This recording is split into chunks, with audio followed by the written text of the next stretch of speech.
be remembered as the day American industry was reborn, the day America's destiny was reclaimed, and the day that we began to make America wealthy again.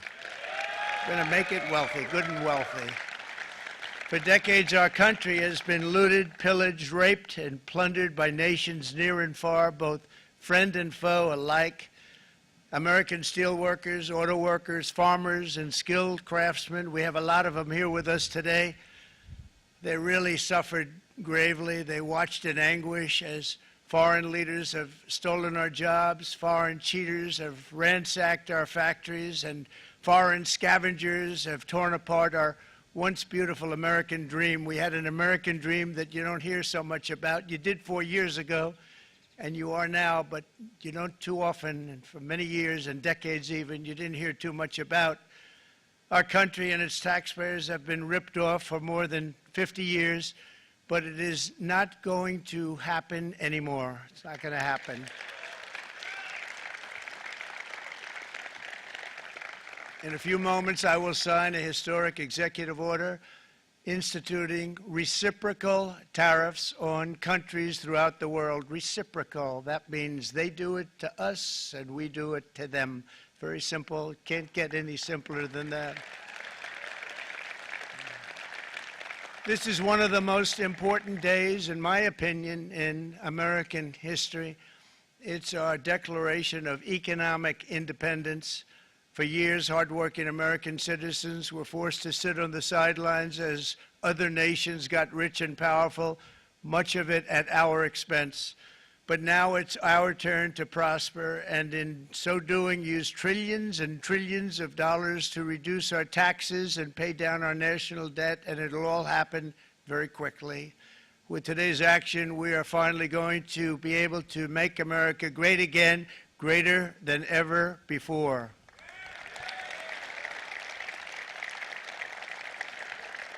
Jobs and factories will come roaring back into our country, and you see it happening already.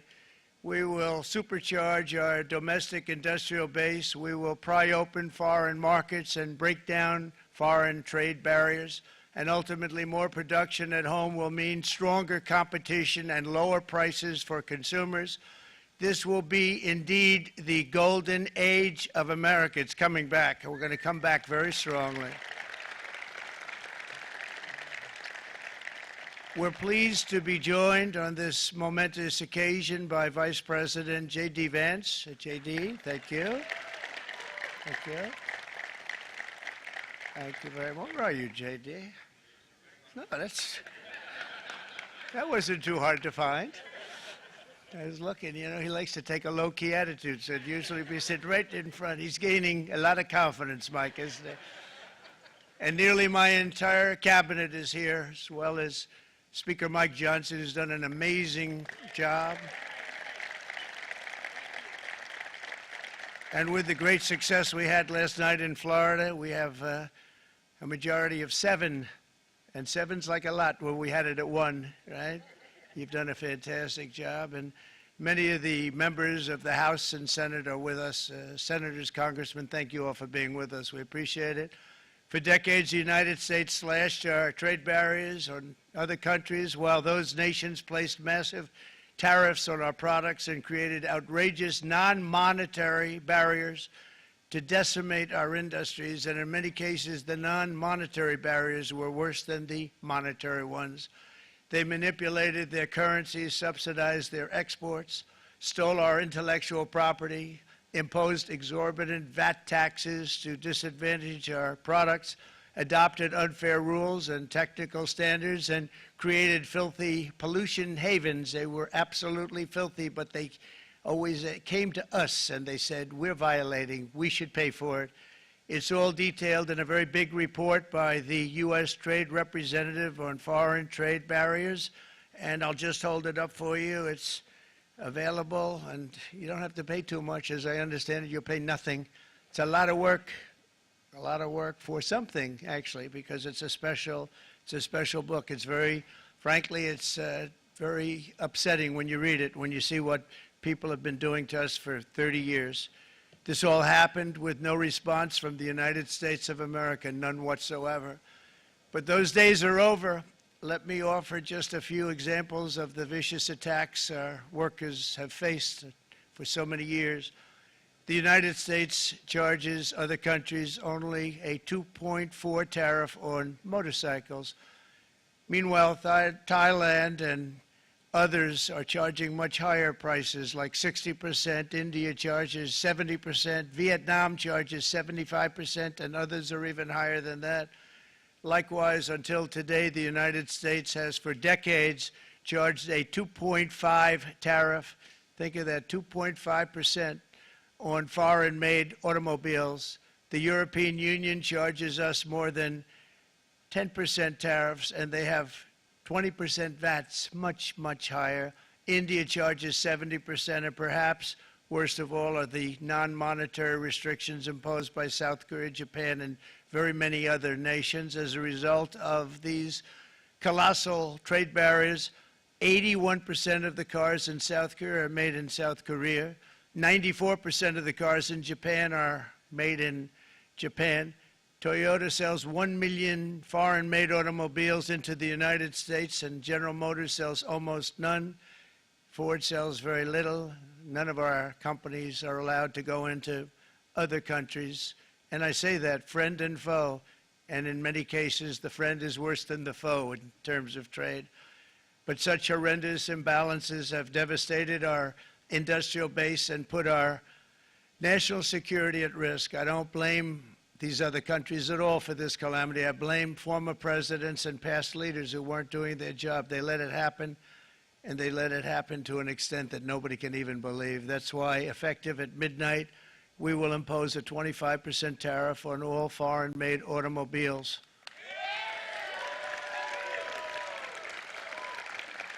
Thank you. Brian, I'd like to have you come up here for a second, okay? I just see him sitting. He's been a fan of ours, and he understands this business a lot better than the economists, a lot better than anybody. Brian, say a few words, please, would you? Thank you, Mr. Thank you. President. It's a great honor to have you. Thanks. Thank you, Mr. President. I grew up just north of Detroit, Michigan, in Macomb County, known as the home of the Reagan Democrats. My first vote for president was for Ronald Reagan. I thought that was going to be the best president I ever saw in my lifetime until Donald J. Trump came along. I have watched my entire life, I have watched plant after plant after plant in Detroit and in the metro Detroit area close. There are now plants sitting idle. There are now plants that are underutilized, and Donald Trump's policies are going to bring product back into those underutilized plants. There's going to be new investment. There's going to be new plants built. And the UAW members, and I brought 20 of them with me, they're sitting right over here. We support Donald Trump's policies on tariffs 100%. So, Mr. President, we can't thank you enough. And in 6 months or a year, we're going to begin to see the benefits. I can't wait to see what's happening 3 or 4 years down the road. Thank you, Mr. President. Thank you. What a great guy. He got it right from the beginning. He got it before almost anybody else. This group over there, they got it too. And, you know, we won the state of Michigan. We won almost all of them. But we won Michigan by a lot, and I want to just thank you all. The auto workers were fantastic. The Teamsters were fantastic. Everyone was pretty good, I will tell you. Thank you very much. I appreciate it. You're going to be very happy very soon, and you probably see what's happening with all of the, not only car companies, but car companies in particular. You see it with all of the ones they're moving, they're announcing day in, day out. You're seeing it. Nobody's ever seen anything like that. With today's actions, we're also standing up for our great farmers and ranchers who are brutalized by nations all over the world. It's brutalized. Canada, by the way, imposes a 250 to 300% tariff on many of our dairy products. They do the first can of milk. They do the first little carton of milk at a very low price, but after that it gets bad, and then it gets up to 275, 300%. So when they're figuring what's Canada charging, they say, oh, about 2%, 3%. But take a look at what happens down the road when you look a little bit it's not a pretty picture, and we don't like it, and it's not fair. It's not fair to our farmers. It's not fair to our country. And with countries like Canada, you know, we subsidize a lot of countries and keep them going and keep them in business. In the case of Mexico, it's $300 billion a year. In the case of Canada, it's close to $200 billion a year. And I say, why are we doing this? Why are we doing this? I mean, at what point do we say, you got to work for yourselves, and you got to, this is why we have the big deficits. This is why we have that amount of debt that's been placed on our heads over the last number of years, and we're really not taking it anymore. Through non-tariff barriers, the European Union bans imports of most American poultry. You understand? They say, we want to send you our cars, we want to send you everything, but we're not going to take anything that you have. Australia bans, and they're wonderful people and wonderful everything, but they ban American beef, yet we imported $3 billion of Australian beef from them just last year alone. They won't take any of our beef. They don't want it because they don't want it to affect their farmers. And you know what? I don't blame them, but we're doing the same thing right now, starting about midnight tonight, I would say. And China charges American rice farmers an overquota, it's called, a tariff rate of 65%. South Korea charges 50, actually they charge different, from 50% to 513%. And Japan, our friend, charges us 700%. But that's because they don't want us selling rice and other things. Who can blame them, Madam Secretary? Agriculture, great job you did on eggs, by the way. The egg prices came down 50%. You got them down 50% once we got involved. They were going through the sky. The egg prices, they were going through the sky, and you did a fantastic job. Now we have lots of eggs, and they're much cheaper, down about 59% now, and they're going down further. We charge 2.8% for so many things that other countries are charging 200%, 300%, and 400% for. If imposing tariffs and protective barriers made nations poor, then every country on earth would be racing to eliminate these policies, and China would be the first on line. They run a very strong country, but they're not first in line, and the American people are paying a very big price. From 1789 to 1913, we were a tariff-backed nation, and the United States was proportionately the wealthiest it has ever been. So wealthy, in fact, that in the 1880s, they established a commission to decide what they were going to do with the vast sums of money they were collecting. We were collecting so much money so fast, we didn't know what to do with it. Isn't that a nice problem to have? What do you think, Marco? Good problem? Marco would love that problem. But we don't have that problem anymore, but we're not going to have it very much longer, I will tell you. But they collected so much money, they actually formed a commission to determine what they were going to do with the money, who they were going to give it to, and how much. Then in 1913, for reasons unknown to mankind, they established the income tax so that citizens, rather than foreign countries, would start paying the money necessary to run our government. Then in 1929, it all came to a very abrupt end with the Great Depression, and it would have never happened if they had stayed with the tariff policy. It would have been a much different story. They tried to bring back tariffs to save our country, but it was gone. It was gone. It was too late. Nothing could have been done. It took years and years to get out of that depression, far longer than even FDR had that office right over there for a long period of time. The ramp system, that's rather intricate, was built because of him, and every time you walk up, you think of him, and he did a great job in many ways, but it lasted long beyond his terms, as you know. But it's not too late any longer, and we're going to start being smart, and we're going to start being very wealthy again. We're going to be wealthy as a country because they've taken so much of our wealth away from us. We're not going to let that happen. We truly can be very wealthy. We can be so much wealthier than any country. It's not even believable, but we're getting smart. Nearly a century later, in the face of unrelenting economic warfare, the United States can no longer continue with a policy of unilateral economic surrender. We cannot pay the deficits of Canada, Mexico, and so many other countries. We used to do it. We can't do it anymore. We take care of countries all over the world. We pay for their military. We pay for everything they have to pay, and then when you want to cut back a little bit, they get upset that you're not taking care of them any longer. But we have to take care of our people, and we're going to take care of our people first, and I'm sorry to say that.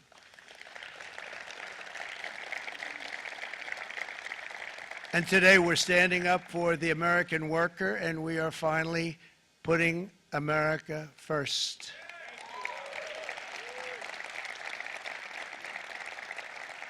In Sleepy Joe Biden's last year in office, the United States hemorrhaged 100,000 manufacturing jobs, and the number was going through the roof at levels never seen before, and our trade deficit reached a record $1.2 trillion, which is unheard of. Since the beginning of NAFTA, the worst trade deal ever made. It was a horror show. I was able to terminate it. They all said you'd never be able to get it out. We had to get approval from Congress to get it terminated. We had to live with that deal. It was the worst deal, worst trade deal ever made by far. But since the very beginning of NAFTA, our country lost 90,000 factories. Think of what that is, 90,000. Think about putting a map up and putting tax on it. You wouldn't have enough room. 90,000. I said, is that possible? We had it checked 4 different times, and it was actually somewhat higher than that. And 5 million manufacturing jobs were lost while racking up trade deficits of $19 trillion. That was the worst trade deal ever made. As a result of these gigantic losses, foreign nations now own $26 trillion more of American assets than think of this, than the Americans own of their own foreign assets or other foreign assets. The United States can no longer produce enough antibiotics to treat our sick. We have a tremendous problem. We have to go to foreign countries to treat our sick. If anything ever happened from a war standpoint, we wouldn't be able to do it.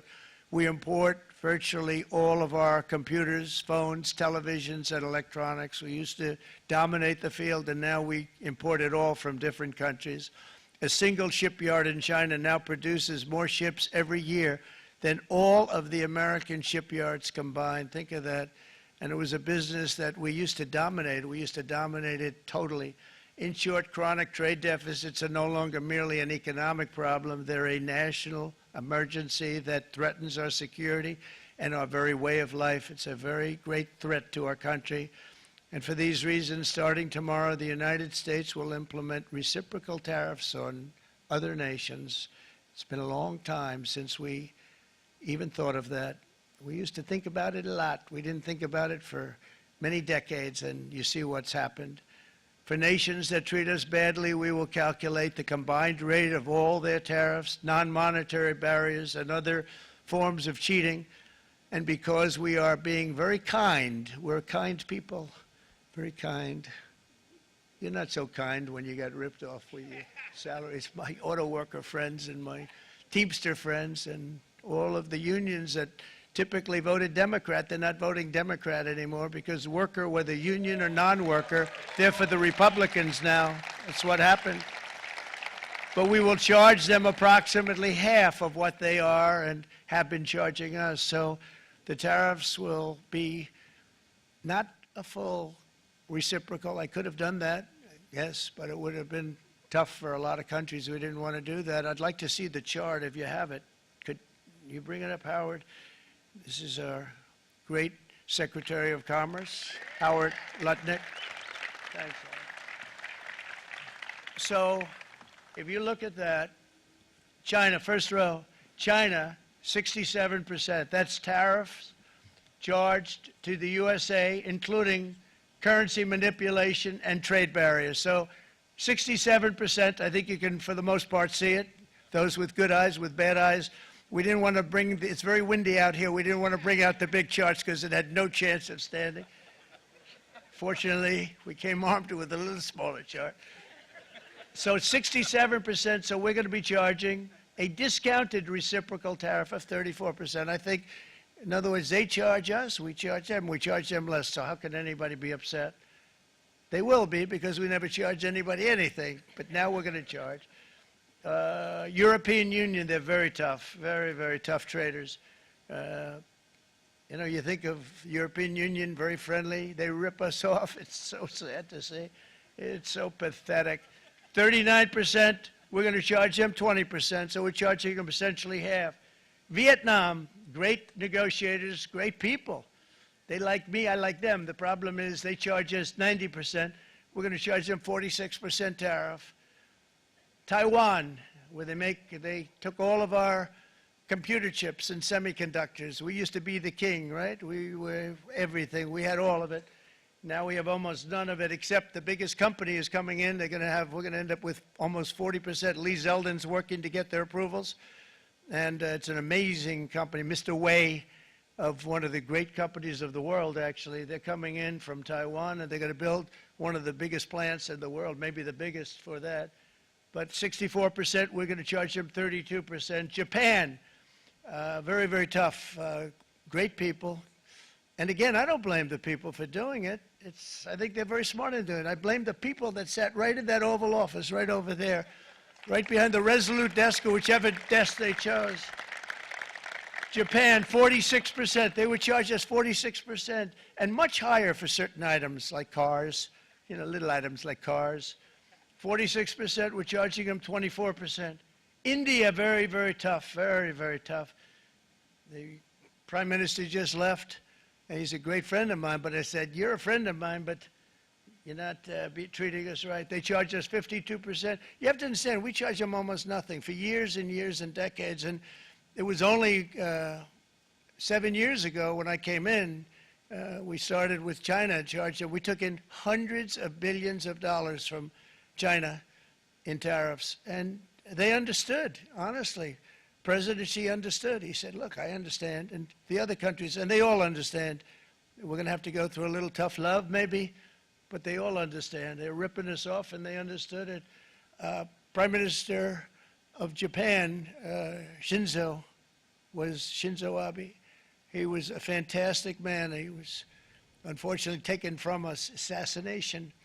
But I went to him and I said, Shinzo, we have to do something. A trade is not fair. And he said, I know that, I know that. And he was a great gentleman. He was a fantastic man, but he understood immediately what I was talking about. I said, Shinzo, we have to do something. He said, I know that. And we worked out a deal, and it would have been a much better deal, but frankly, there were many years left on the deal that was made previous to my getting there, but it was something. If you look at Switzerland, 61% to 31%. Indonesia, Malaysia, Cambodia. Oh, look at Cambodia, 97%. We're going to bring it down to 49. They made a fortune with the United States of America. United Kingdom, 10%, and we'll go 10%. So we'll do the same thing.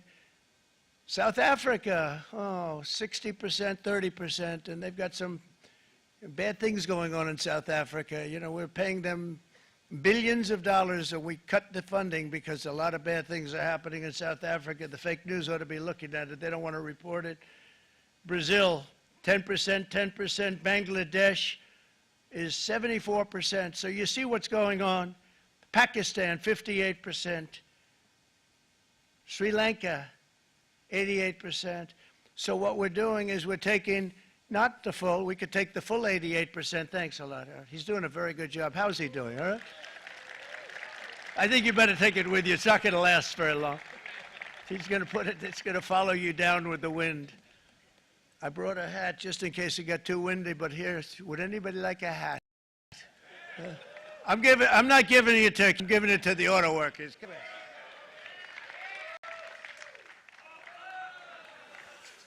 Thank you, fellas. Get it. That's it. That's it. They deserve it more than our cabinet.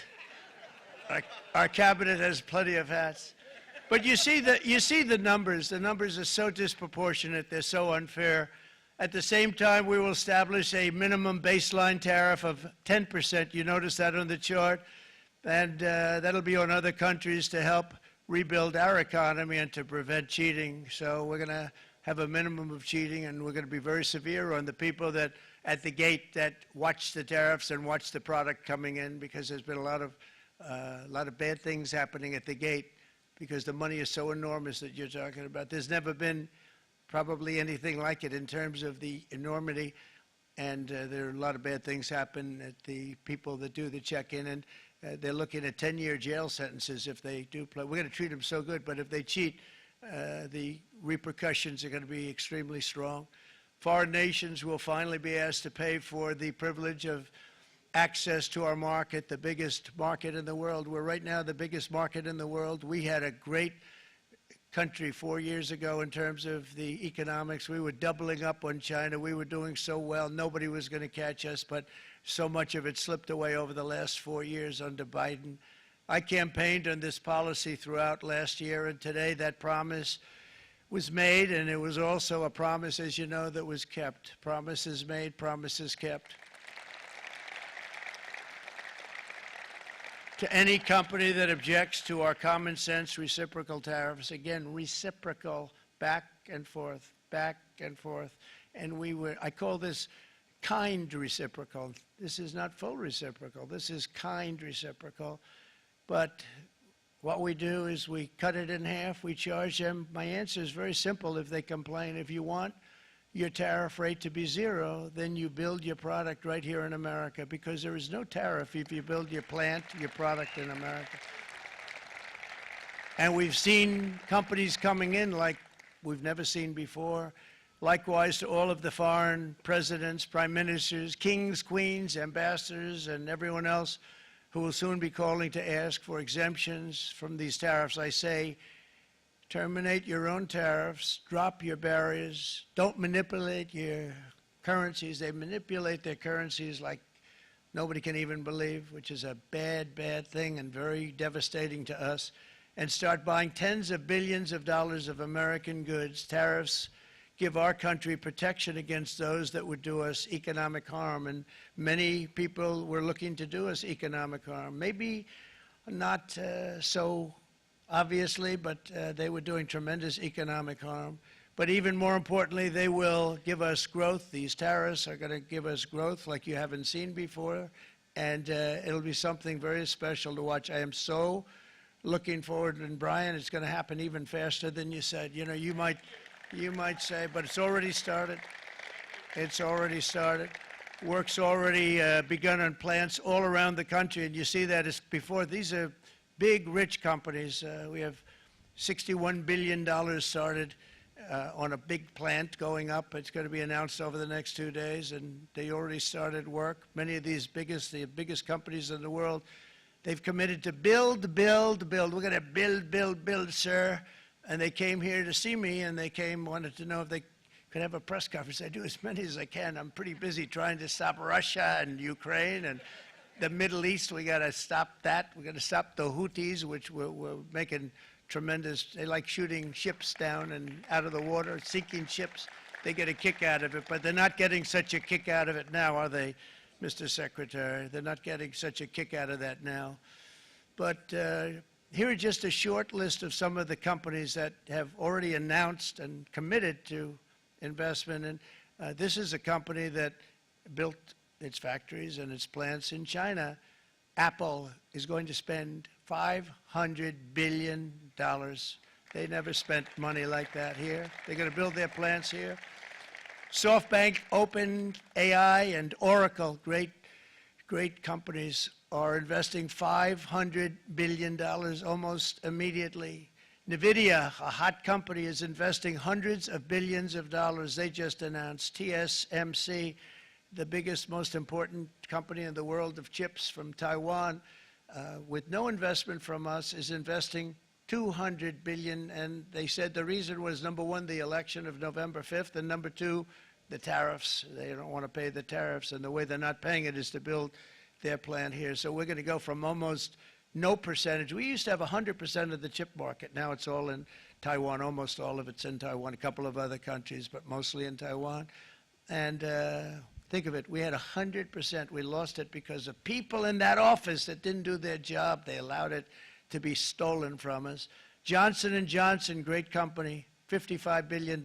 Eli Lilly, $27 billion. Meta is investing $500 billion. Wow. DeMac is investing $20 billion. CMA, CGM, $20 billion. And then you have Merck and Clarios, Stellantis, General Motors, GE Aerospace, Honda, Nissan, Hyundai are all putting in billions and billions of dollars, and they're committed 100%. So. And we've never had, and this is after 2.5 months. This is after just a short, this all took place as soon as we came out with what everybody wanted to do. You know, I watched a gentleman today on television, used to work with Lee Iacocca, a very respected automobile person, and he said, you know, because they're asking people, they try and get as many negative people as they can, but they can't find them too much. It's pretty hard to find in terms of what we're doing, especially when they see all this investment. They said, so tell me, what do you think of what Trump is doing from the automobile standpoint? He said, I can't believe it. Somebody is finally, he's an older guy, real pro, really top guy, with Lee Iacocca. He said, I never thought I'd see the day when this would happen, where somebody had the courage to go and do what has to be done. This is transforming our nation. Our entire nation is going to be transformed, not only with the cars, but on every single other item that's built. We're going to become an industrial powerhouse. And he said that so beautifully today. In fact, I'm going to find out, I'm going to get a tape, and Bruce, I'm going to get that tape, and I'm going to send it to you out in Long Island, and you're going to play it for the people. And all your union workers and your non-union workers out there, you got a pretty even split. But we have, so far, it looks like we're going to have about $6 trillion of investments, and you wouldn't do that in years in this country over the last number of years. $6 trillion, and that's going to be much higher by the end of the year. And think of what $6 trillion is. You wouldn't have even a small percentage of that under this other system. We're going to be an entirely different country, and it's going to be fantastic for the workers. It's going to be fantastic for everyone. There will never have been a transformation of a country like the transformation that's already happening in the United States of America. It's an incredible thing to watch, and it's incredible to meet with the top people, people that you read about, very wealthy people, or people that are great managers and executives and presidents of big public companies, and to watch the enthusiasm they have now that they didn't have. They gave up on our country. They went to foreign countries and they built. Companies are pouring into our country at levels never seen before, with jobs and money to follow, and it's really beautiful. In the coming days, there will be complaints from the globalists and the outsourcers and special interests and the fake news. Always, the fake news will always complain. But never forget, every prediction our opponents made about trade for the last 30 years has been proven totally wrong. They were wrong about NAFTA. They were wrong about China. They were wrong about the Trans-Pacific Partnership, which would have been a disaster if I didn't terminate it. If I didn't terminate that, United Auto Workers, you would have had no jobs in this country. You would have had no jobs. It was all going to other countries. In my first term, they said tariffs would crash the economy. Instead, we built the greatest economy in the history of the world. And again, I have great respect for President Xi of China, great respect for China, but they were taking tremendous advantage of us, and I commend them for that. I say, hey, if you can get away with it, that's okay. But, you know, they understand exactly what's happening, and they probably, most of them are saying it's about time they did something, but and they're going to fight, and they're going to fight fair. Everyone's going to fight. You know, it's like, I say to the leaders, look, you got to take care of your country, but we have to start taking care of our country now. We can't do what we've been doing for the last 50 years. From the day of my election, the stock market went up in my first term 88%, with NASDAQ going up 155%, more than any president has ever had in any term in office, by far. And I think we're going to blow that away, and maybe the numbers won't show, but I think they're going to show much better than even those numbers. But what you're going to see is you're going to see activity, that empty, dead sites, factories that are falling down. Those factories will be knocked down, and they're going to have brand new factories built in their place. They're not only talking about renovating, they're talking about brand new, the best anywhere in the world, the biggest anywhere in the world. I have a friend who builds car plants, and I said, I want to see the biggest and the best. He said, well, we have to go to Mexico. I said, no, I want to see it in the United States. He said, we're not building them in there. This is a year and a half ago during the campaign. He said, we're not building it. You have to go to Mexico. When I was starting to decide to run, and I went to #1 in the polls very rapidly, I want to say, like let's say in the first hour. And then shortly thereafter, it looked like I was going to win, and the fake news was saying, oh, no, don't do this. What they don't know is if I didn't win, they would have really been in trouble, because nobody wants to read them anyway. But I tell you what, when it looked like I was going to win, I announced that I was going to be doing exactly what we're talking about today. Great consistency, actually, because I've been talking about it for 40 years. But because I saw what was happening 40 years ago. If you look at my old speeches when I was young, very handsome. My old speeches, and that people would say, I'd be on a television show, I'd be talking about how we were being ripped off by these countries. I mean, nothing changes very much. The only thing that changed were the countries, but nothing really changes. But, it's why it's such an honor. It's such an honor to be finally able to do this.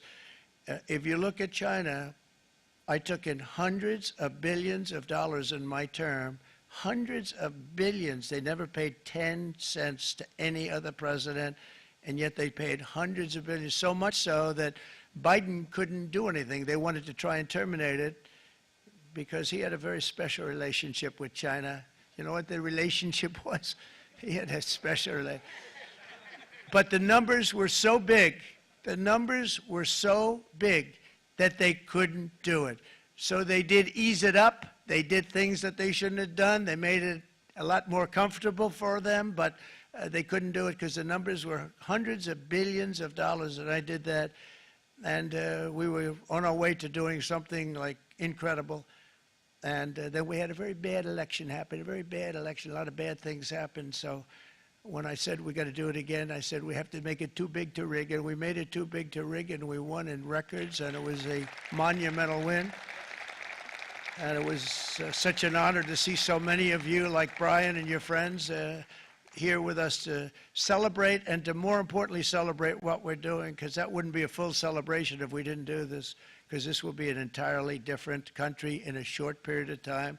It'll be something the whole world will be talking about it. The critics made the very tired predictions earlier this year, but in February, core inflation dropped to the lowest rate in 4 years. And the price of eggs, as you know, just in a month and a half, we were there for 4 weeks. And the first week, I got blamed for eggs. I said, I just got here. They said, eggs have gone up at like 250%, and you can't get eggs. And they were going crazy. And I said, I just got here. And then we got to work on eggs, and we got to work on everything. And our great Secretary of Agriculture, you did a fantastic job. Brooke Rollins, she did a fantastic job. And as I said before, the price of eggs dropped now 59%, and they're going down more, and the availability is fantastic. They were saying that for Easter, please don't use eggs. Could you use plastic eggs? I said, we don't want to do that. We want to, and you really came through. It's an amazing job. Thank you very much, Brooke. You did great. But likewise, an old-fashioned term that we use, groceries. I used it in the campaign. It's such an old-fashioned term, but a beautiful term, groceries. It sort of says a bag with different things in it. Groceries went through the roof, and I campaigned on that. I talked about the word groceries for a lot, and energy costs now are down, groceries are down, gasoline is way under $3, and people are beginning to be able to buy things and live again. We brought prices way down. We created 10,000 already in a few weeks, new manufacturing jobs. And it was that took place in 1 month, numbers that they haven't seen in a long time. We had virtually no inflation under my term. We had virtually no inflation for 4 years, but after transitioning over to Sleepy Joe, it went from almost non-existent to the highest in the history of our country. They had the highest inflation in the history of our country, brought up by energy and bad spending and bad policy, and a lot of bad things happened. How about allowing millions and millions and millions of people to pour into our country with open borders, where it's so sad to see even now, and I see our great secretary you have done, stand up please, Christy, stand up. Christy Noem and Tom Homan. These people are doing a great job, but gotten them out in records. We have problems with judges that don't want them to go out. They want tren d'Iroquois, and they want MS-13, the most vicious gangs ever. Nobody's ever seen anything like it. Absolute killer gangs. They kill people. They don't even think about it. And we put them out, and we have judges now, radical left judges that want to, they don't want them to go out. They want them to even be brought back. Let's bring them back. You've done a fantastic job, and please thank everybody. Homeland Security, thank everybody. Appreciate it. And we now have a border that's the best border that we've ever had, even better than it was my first term. My first term we did good, but this one we really specialized in. We've done really well.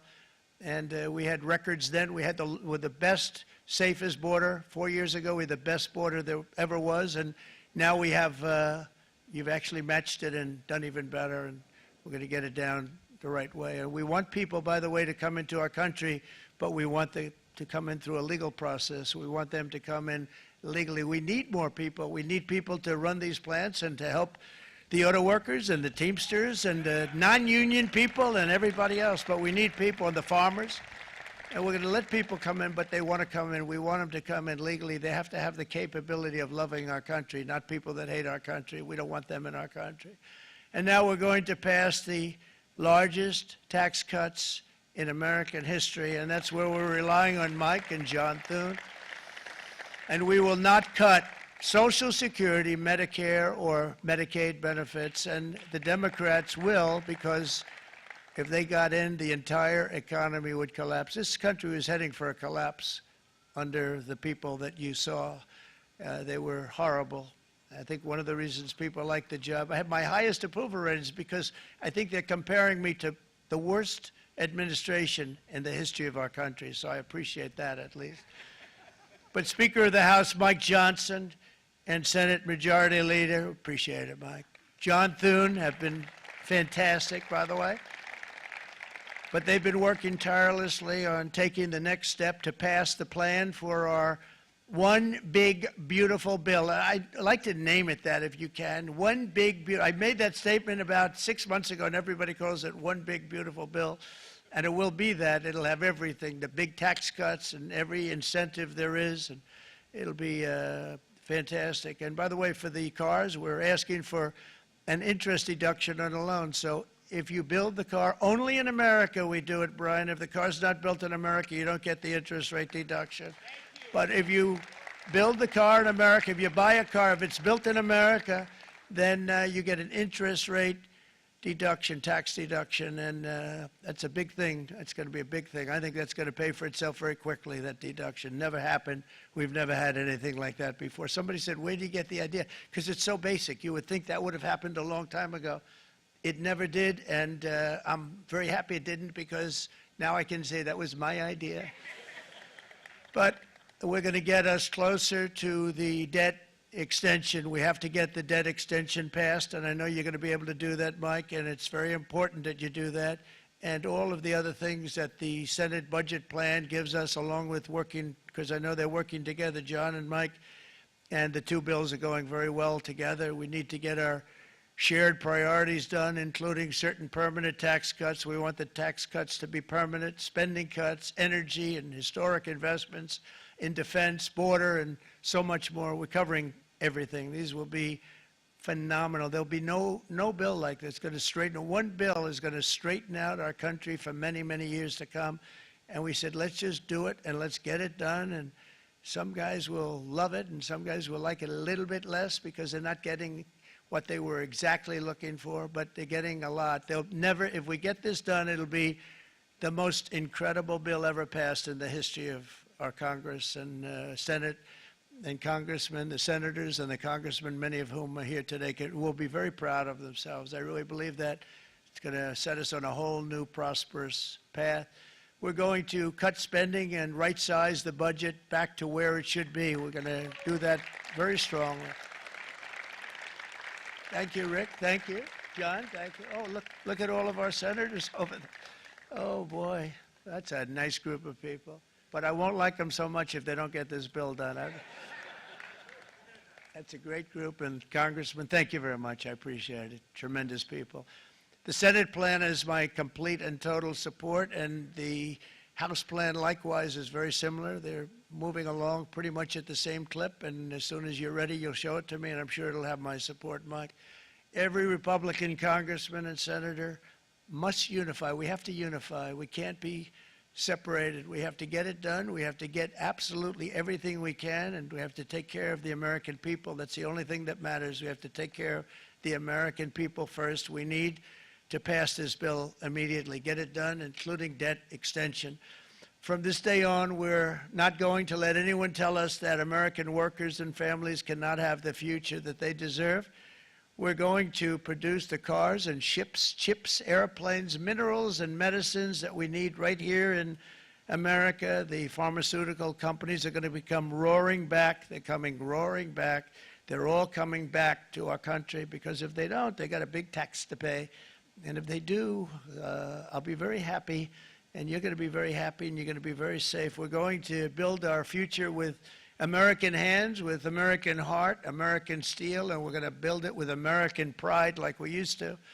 We're approaching our 100th day as president, and have been given credit by a lot of people, actually, even some of the fake news. Can you believe it?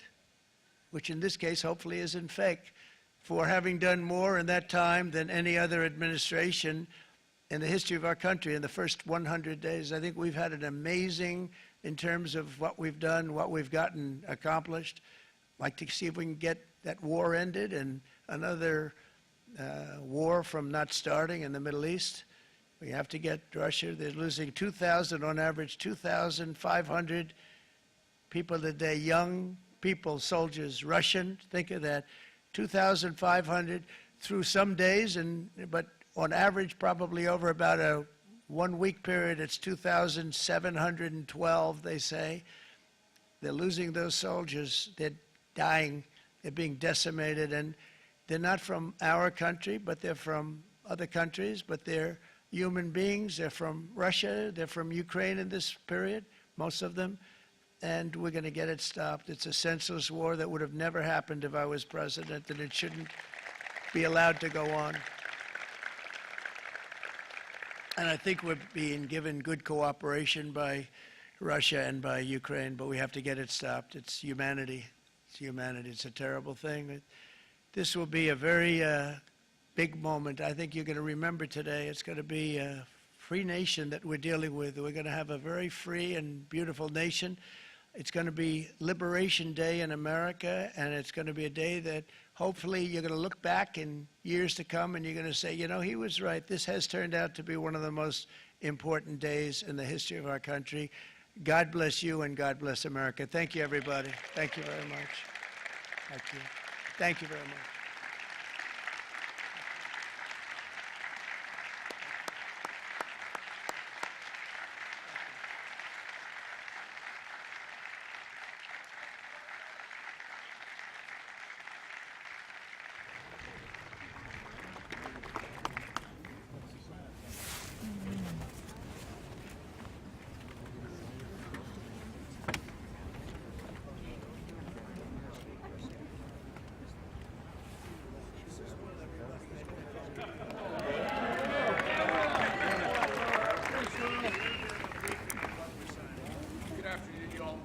Documents prepared for the president's signature today.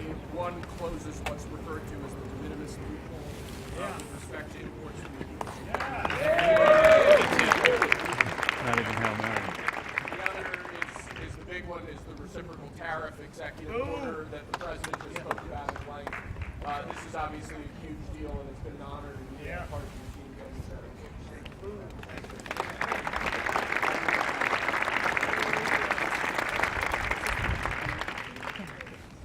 Big stuff.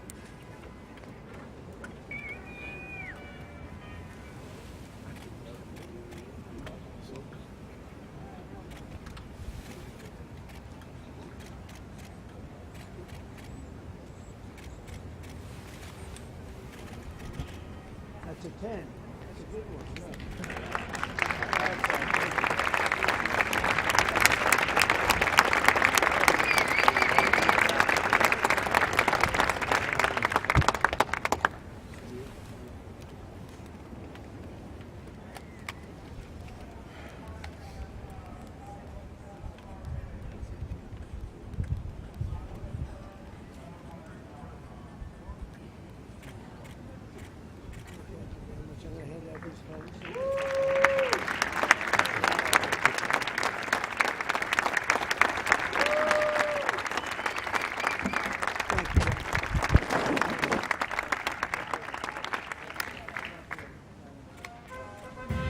President, what do you say to American families who are worried they'll pay more?